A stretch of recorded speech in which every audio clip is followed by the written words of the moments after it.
Hola chicos, vamos a continuar con la clase que estábamos haciendo sobre la ecuación canónica de la parábola. En este momento tengo un ejemplo donde tenemos los cuatro términos de la ecuación general. Sabemos desde el principio, según la ecuación general que tengo acá, que como x está al cuadrado y está y lineal, esta parábola, entonces decimos que es una parábola vertical. No sabemos si es positiva o negativa, pero sabemos ya que es una parábola vertical. Entonces lo primero que vamos a hacer es escribir la ecuación canónica de la parábola vertical, que es x menos h al cuadrado igual a 4p y menos k. Vamos a asumir que la parábola por ahora es positiva. Si vemos que es negativa, pues simplemente a la ecuación canónica le colocamos el menos acá. Entonces, ¿qué vamos a hacer? Cogemos la ecuación, el ejemplo, la ecuación general, y lo primero que me dice la ecuación canónica es que debo hacer una separación de los términos que tienen x y una separación de los términos que tiene y. Entonces, en este caso, x al cuadrado menos 4x quedaría al lado izquierdo y entonces pasamos 4y y pasamos el 4 para allá. En este momento me doy cuenta que la parábola va a ser vertical positiva porque este valor que está acompañando a la y es positivo, tanto el valor de x al cuadrado siempre debe ser positivo como este es positivo. Entonces, como es positivo, podemos decir que la parábola es vertical positiva. Entonces, asumimos que el bosquejo de la parábola debe ser así. Esto es lo que me tiene que dar como respuesta al final. Inmediatamente tenemos los dos términos acá, separados los términos en x y en y. Nosotros observamos que en la ecuación canónica debe existir un binomio al cuadrado, al lado izquierdo, perdón. O sea, donde está la x que está al cuadrado debe aparecer un binomio al cuadrado. Recordemos que es un binomio al cuadrado. Entonces, si yo tengo a menos b al cuadrado, recordemos que debe tener cuadrado del primero, en este caso menos 2 veces el primero por el segundo más el cuadrado del segundo. Si fuera positivo el binomio, entonces sería cuadrado del primero más 2 veces el primero por el segundo más el segundo término al cuadrado. Entonces, una vez recordado esto de su álgebra de octavo, vamos a mirar qué podemos hacer y necesitamos tener un trinomio para que tengamos un binomio al cuadrado. En este caso no tengo sino dos términos. Tendría que tener tres términos porque el binomio al cuadrado dice que deben ser tres términos y debe ser el cuadrado del primero más o menos, según sea, el doble producto del primero por el segundo más el cuadrado del segundo. Entonces, aquí, ¿qué nos haría falta? Esto es como si estuviéramos metiendo esto en una maquinita donde le digo, coja este término y conviértamelo en un paquetico que se llama binomio al cuadrado. Observemos, tenemos el primer término que sería la raíz. El segundo término que sería para nosotros el doble producto de la primera raíz, que es x, por una raíz que me la daría el tercer término, pero el tercer término no lo tengo. O sea que a mí me hace falta encontrar primero ese tercer término. Entonces, ¿qué hacemos? Nosotros sabemos que este término que aquí está en la mitad debe ser el doble producto de la primera raíz por la segunda raíz que tengo acá. Pero como esa no la tengo, entonces yo le digo, bueno, entonces 4x debe ser igual al doble producto de esa raíz, de la primera raíz por la que no tengo. Entonces, esta que no tengo, yo la despejo de acá. Entonces decimos 4x sobre 2x va a ser igual a esa raíz que no tenemos. X con x se va, entonces me queda que esa raíz sería 2. O sea que aquí escribiría como raíz el número 2, ¿cierto? Pero como esa es la raíz, entonces acá, ¿cuál sería el término que haría falta? Cogemos la raíz y la elevamos al cuadrado, me haría falta 4. Como eso le hicimos a este lado, recordemos que hay una regla universal o fundamental de las ecuaciones, que lo que usted le haga a un lado, se lo tiene que hacer al otro lado. Entonces acá, a ambos lados le voy a sumar 4. Nosotros ya habíamos hecho este trabajo de completar el trinomio cuadrado perfecto y espero que ustedes recuerden. Si no lo recuerdan, pues acá se los estoy haciendo. Entonces, vamos acá. ¿Qué fue lo que hicimos acá en esta maquinita? Cogimos x al cuadrado menos 4x, que eran dos términos, lo convertimos en tres términos para que sea, en este caso, ya tengo un trinomio que es cuadrado perfecto. A este lado. Y a este lado, ¿qué me quedó? 4y, y reducimos términos semejantes, 4 más 4 sería 8.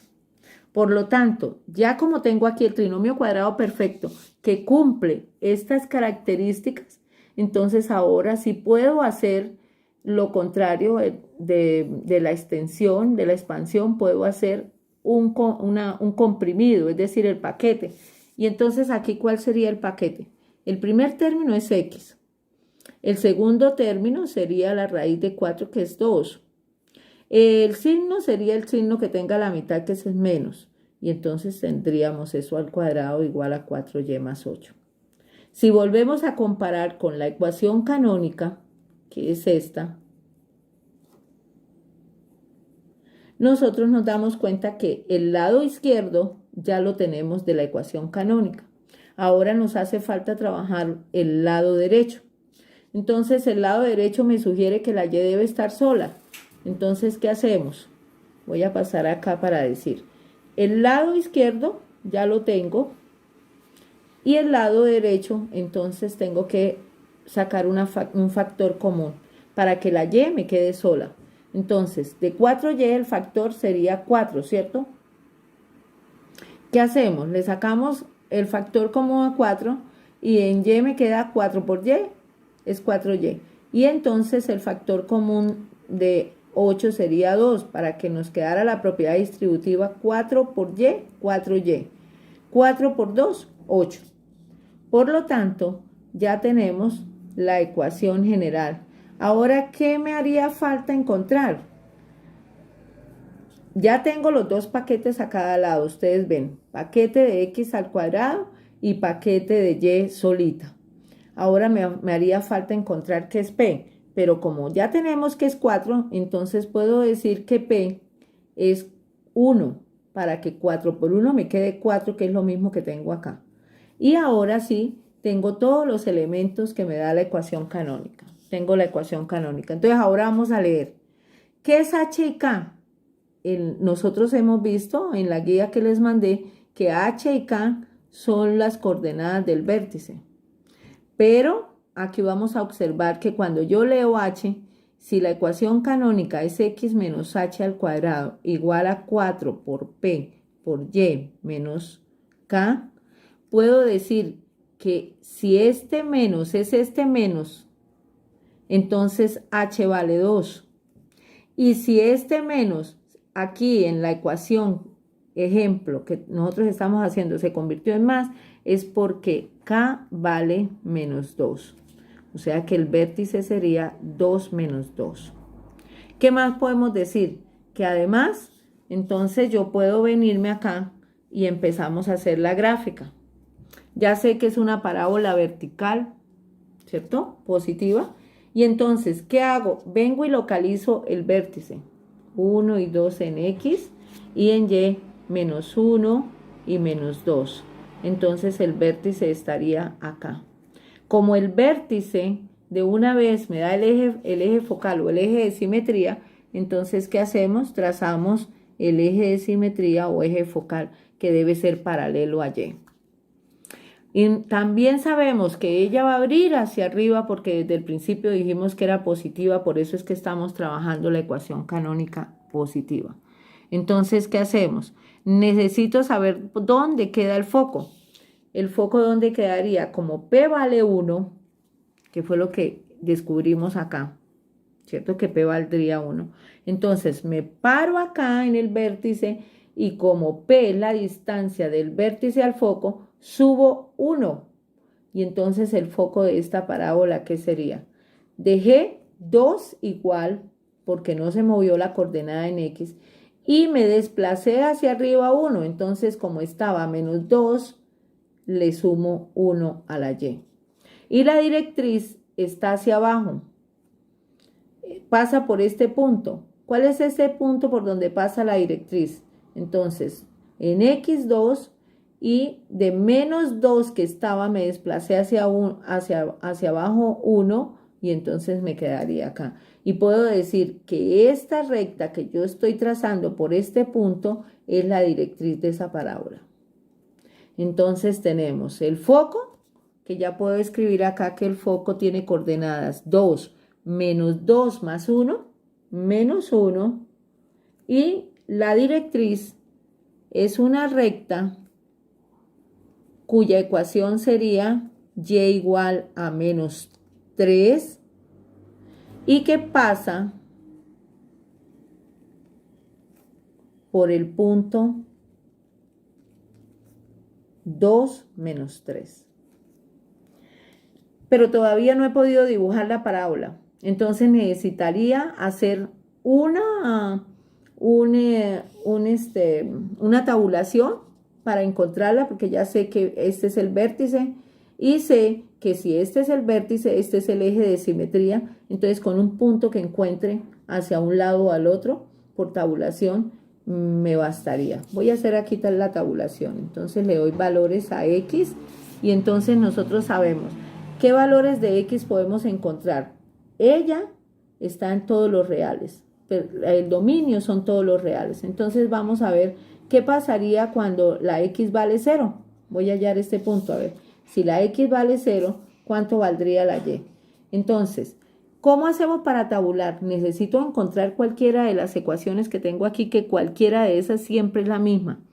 Entonces, parece que la más fácil sería si tuviésemos la forma explícita de la parábola, ¿cierto? La forma explícita que nosotros ya la vimos. Entonces yo voy a escribir aquí la forma explícita de la parábola, que sería, si esta es la ecuación general, entonces yo podría decir que x al cuadrado menos 4x menos 4 sería igual a 4y. O sea que x al cuadrado sobre 4 menos 4x sobre 4 menos 4 sobre 4 es igual a 4 sobre 4y. O sea que un cuarto de x al cuadrado menos x menos 1 sería igual a y. Esta sería la forma explícita de la parábola. Entonces ahora sí tabulemos. ¿Cuánto vale la x? 0. Si la x vale 0, esto valdría 0, esto valdría 0 y la y valdría menos 1. Entonces nos venimos a la gráfica y vamos a buscar ese punto. Cuando la x vale 0, la y vale menos 1. Al otro lado, exactamente en el mismo lugar, consigo 1 y 2 y entonces puedo decir que este punto, que es la imagen de este, también hace parte de la parábola porque este es el eje de simetría. Finalmente, entonces podemos graficar la parábola y decir que tenemos el ejercicio completo. Gráfica, foco, directriz, vértice y la distancia focal. ¿Cuánto valdría entonces este lado recto? Tendría que valer 4 y exactamente sería igual a 4p, que es esto que dice acá. Bueno, muchachos, muchas gracias.